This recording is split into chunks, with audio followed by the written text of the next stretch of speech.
Bonjour, bonjour, bonjour, bonjour. Bon déjeuner de ce matin. Bambote ebele bisika bisui bino ba bon déjeuner, bon déjeuner.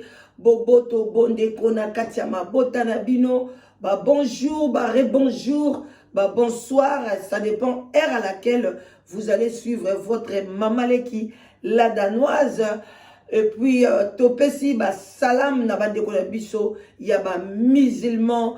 Et puis, voilà, toleki mbangu mbangu ezali bon déjeuner, bon service na ba oyo bazo kene musala. Et puis, vraiment, tolobi bonne chance na ba oyo bazali koluka musala. Voilà, bande kona ngai tokoloba na mwa lombango na à partir na bino oyo bokolandanga. Bino mutu boko yebisa ngai soki toleka na émission o na live ou bien esuka na bon déjeuner parce que nga nalingaki nasala ngo na bon déjeuner pour ne pas que batu babenga ebele tango mususu bafinga ekozala kitoko te yango wana nalekisi yango boye nalobi tolekisa ngo na bon déjeuner ngai moko na décortiquer likambo na yeli ezali likambo ya Karine Mokonzi na likambo oyo etali implication ya JF Ifonge pona nga na koyi kosuka wana parce que bande konanga nga mutu nasalaki émission ya kobenga JF Ifonge aya ko répondre biso na makambo oyo ezoleka na communauté concernant situation ya Karine parce que ngai nazaki na idée wana te boyebi soki olingaka mutu tango mususu okoki koyeba pe point na ye ya mabete lokola JF Ifonge na pesi bambote ebele aza mutu na sepelaka na ba analyse na ye sur nos concernant ba pasteur concernant surtout monde o ya wuti parce que balobi ke soki elobande kona biso siatula soki nzombo aye bisi bino ke non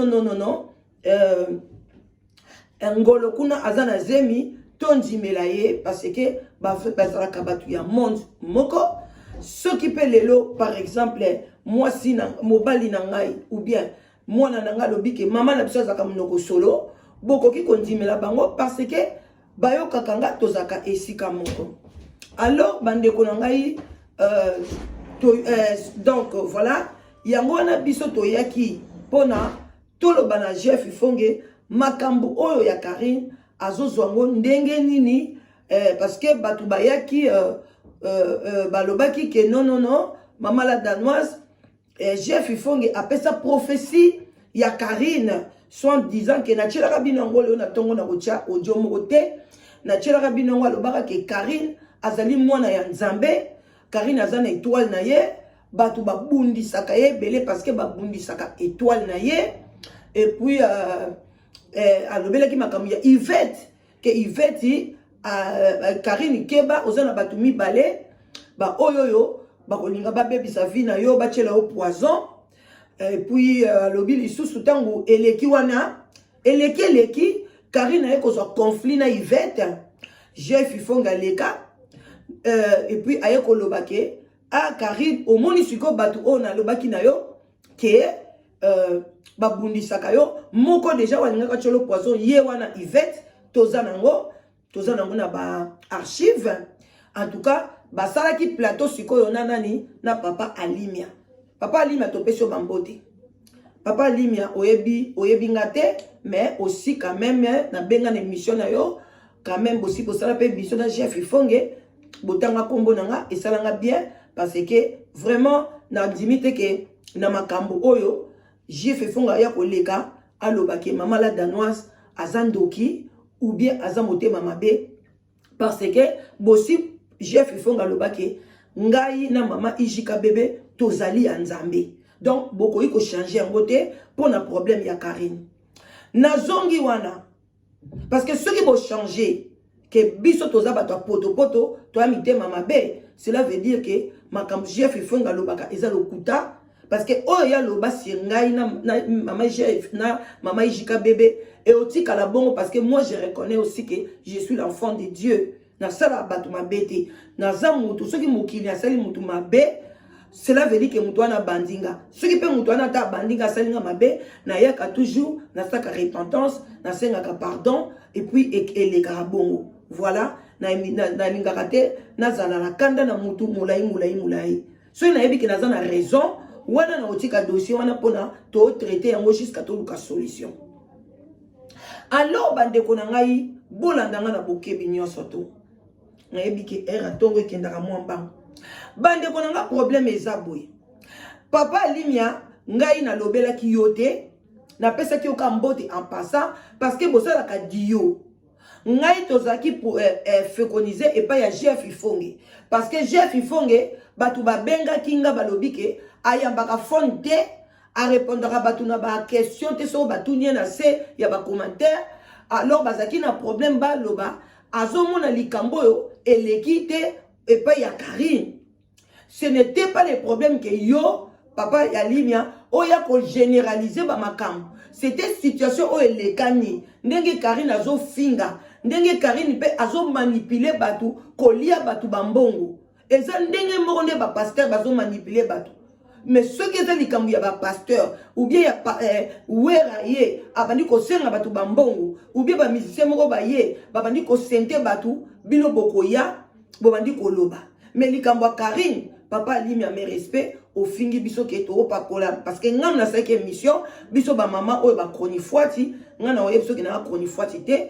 Moi j'ai fait ma licence en droit na Inikin ici en Europe. J'ai étudié na sali formation ya omema train nazali bien na sali sous formation ya garde ya bana ya ba problème nazo sala ngo kutu tsiko na olanda sous ba cours nango dans la formation na biso ceux qui toyaka par exemple na réseaux sociaux tokoyi ko bengango eza lokola tozo ngana yaka d'abord un kolam sa conscience de deux nazo jouer grand rôle pour na kopesa batu ba mariage naza na société na nga patrimoniale naza na jalousie moko na Karine te et puis ngai batu na ngai o ba benga kinga parce que tu as cité mon nom papa Limia ba benga ki yote oya ko répondre biso tolobaki ezali Jeff Ifonge.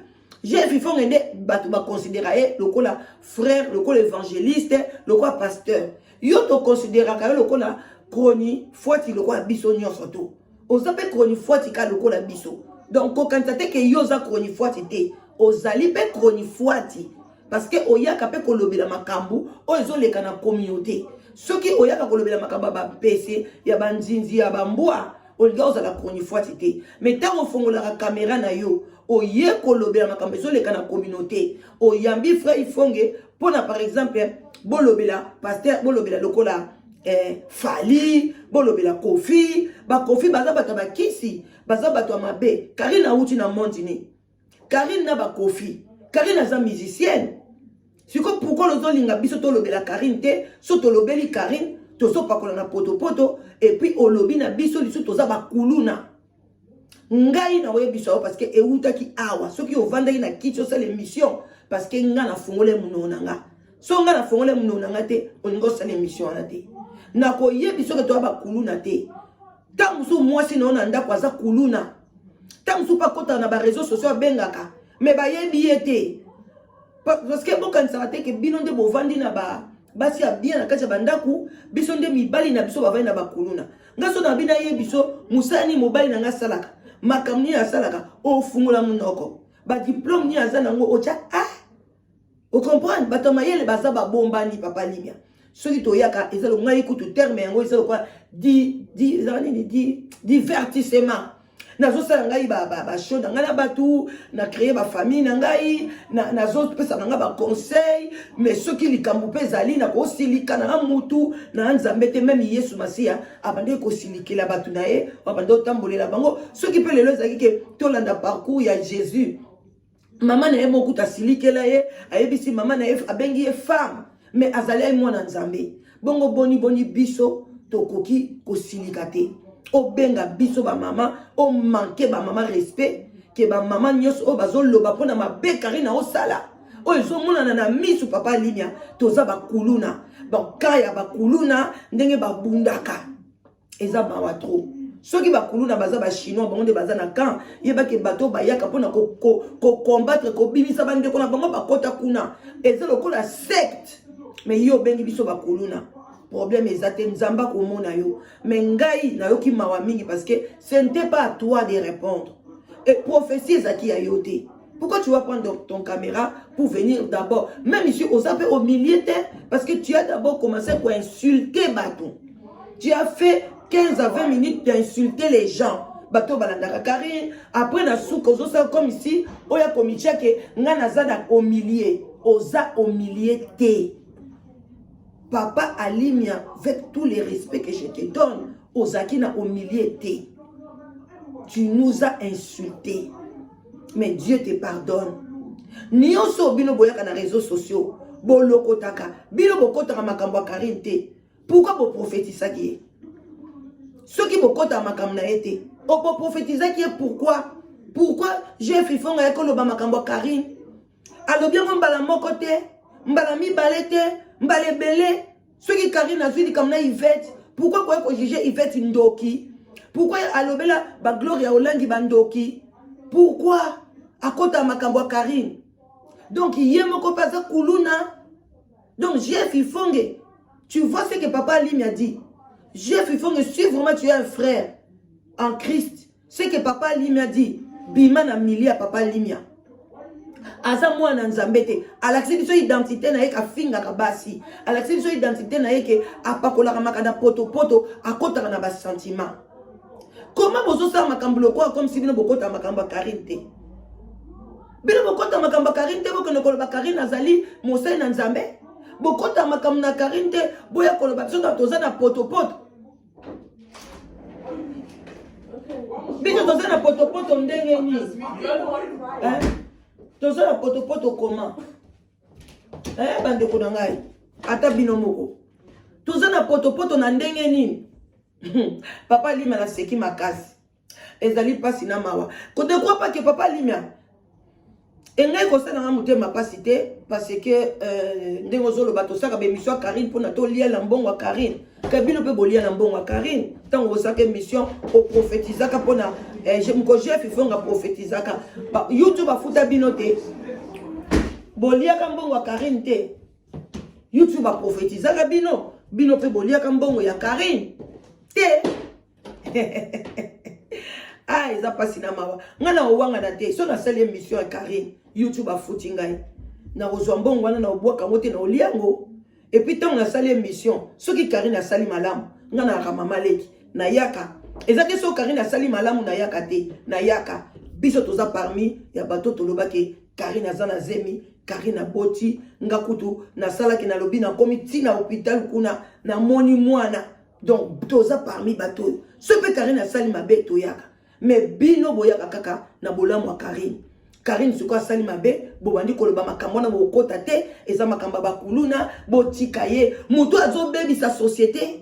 Mutu oyo azo sala benkatation. Mutu oyo azali ko azo kokanga batu, asali secte moko boye. Bino bovandi nye. Boya kofinga ba chatumba. Boya koloba boye, boya koloba ba pasteur rebelle, bokota kama kamuna oyo kuto ezanga tina.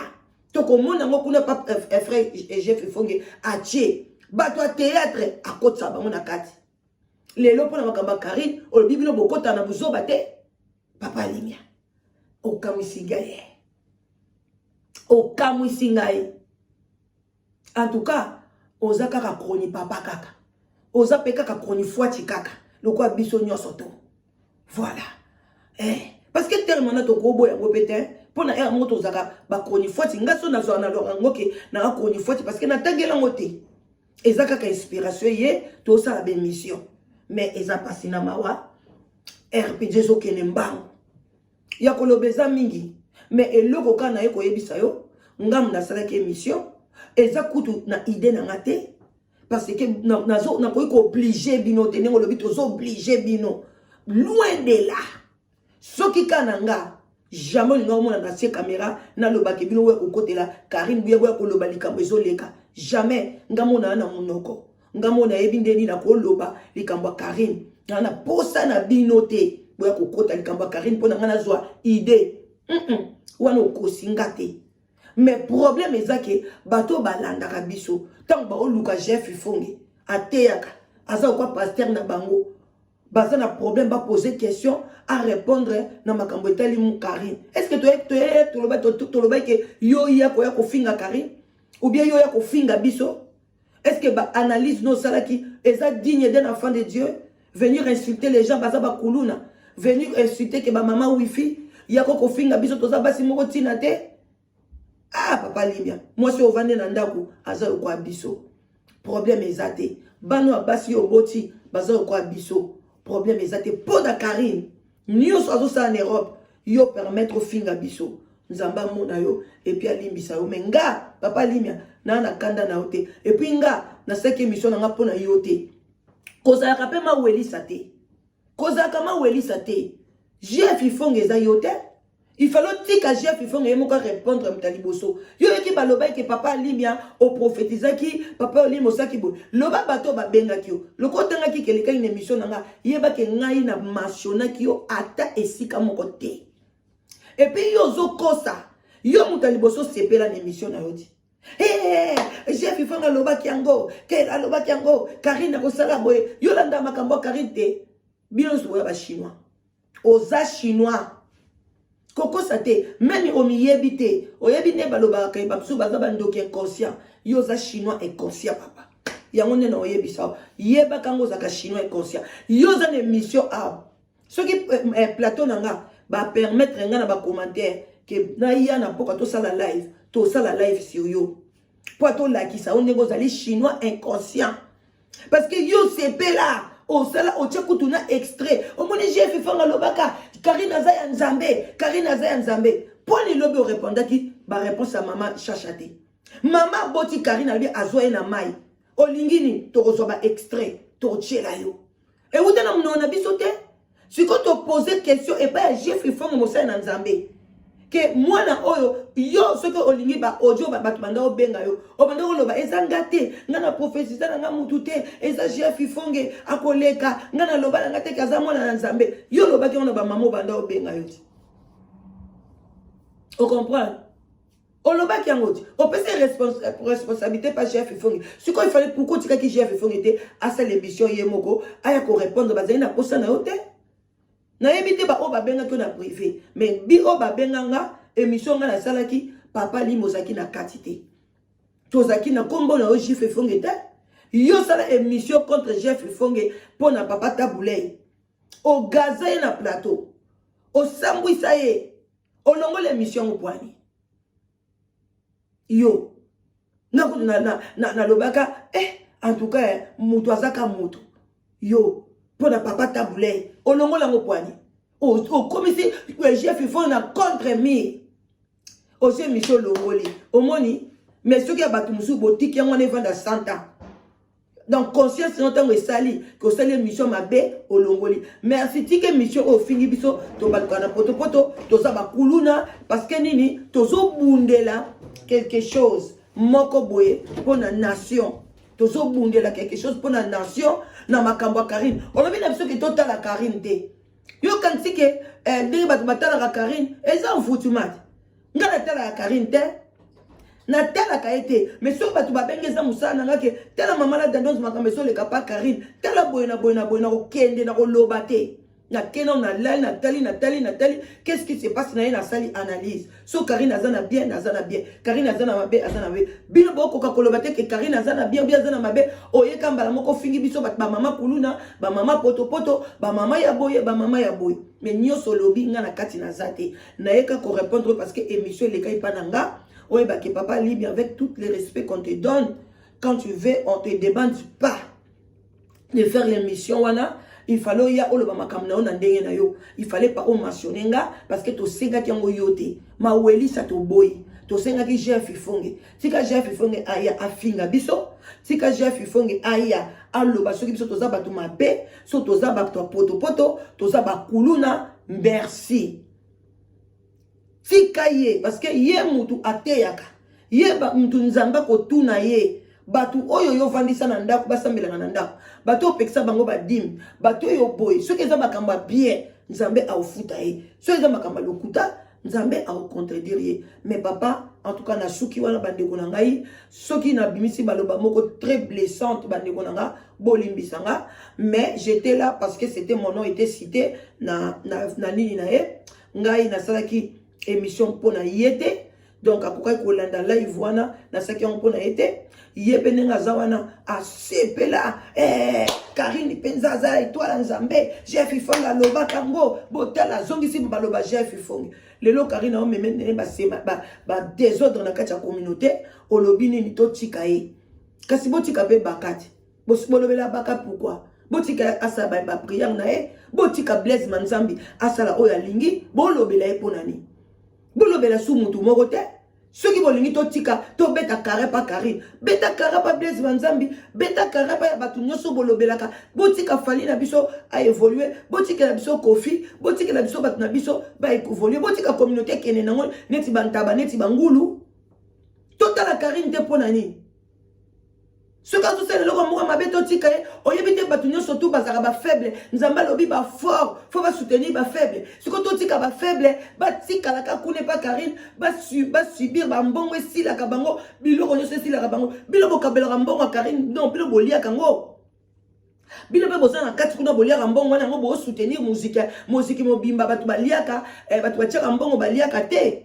En tout cas papa lima eza mawa, makambo lobaki vando landango. Sala loko anga na salaka so na sali émission na landango 2 fois ou 3 fois na yeba place na lobaki mabe pour na ya émission prochaine na ya ko se corriger mais keba na ba langage papa linya keba